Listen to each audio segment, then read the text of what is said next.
Сядут все.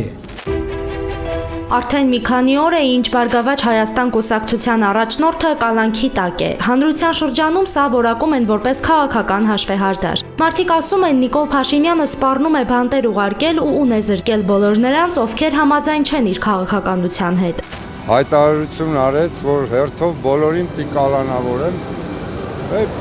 Կարծում եմ, որ էս էլ կանցնի կգնա, այնքան որ ցուցադրական բաներ է, էլի։ Որովհետև եթե ես տեսնում եմ, որ մեկի վրա կա ինչ-որ քրեական գործ, էլ չեմ տանում 6-7 տարի թողնեմ մանգա նոր այդ քրեական գործը բացեմ։ Ամենայն դեպս մի քիչ շոուի է նման։ Քաղաքական նպատակներով իրականացվող այս կալանավորումն անհիմն են համարում նաև մեր հարցմանը մասնակցած քաղաքացիները։ Նրանց խոսքով օրվա իշխանությունը սեփական ձախողումները քողարկելու համար պարզապես ցուցադրական շոուներ է ապահովում։ Մեր զրուցակիցը հրաժարվում է նույնիսկ Փաշինյանի անունը տալ, վստահեցնում է Փաշինյանը պետությունը կառավարում է բացառապես շանտաժի միջոցով։ Ամեն ինչը նրա շանտաժով է, կոմպրոմատներ, պատերազմով վախացնել, լրիվ նրա շանտաժը, նա ուրիշ ձև չգիտի, լեզու չգիտի։ Մարդկանց հետ խոսելու, մարդկանց հետ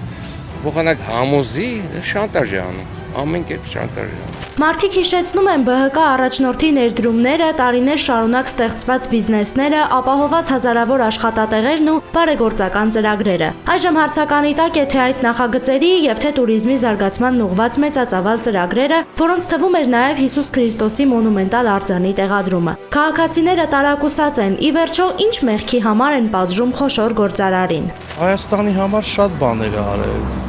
Ամեն դեպքում մենակ այդ որ քրիստոնեությունը պետք է այստեղ զարգանար ամբողջ աշխարհից գային բան, դա արդեն հերիք է, էլի։ Մեր հաջորդ զրուցակիցն ընդհանրապես նախընտրում է չլսել գործող ղեկավարի անունը։ Այդ մարդու չեմ ընդունել։ Իրեն չեք ընտրել 26 թվականին։ Չէ, ոչ էլ առաջ եմ ընտրել։ Նրա համոզմամբ, եթե չլիներ ներկայիս ղեկավարությունը, երկրում բոլորովին այլ պատկեր կլիներ։ Մարդիկ կապրեին հանգիստ, իսկ պետությունը կլիներ անվտանգ ու ապահով։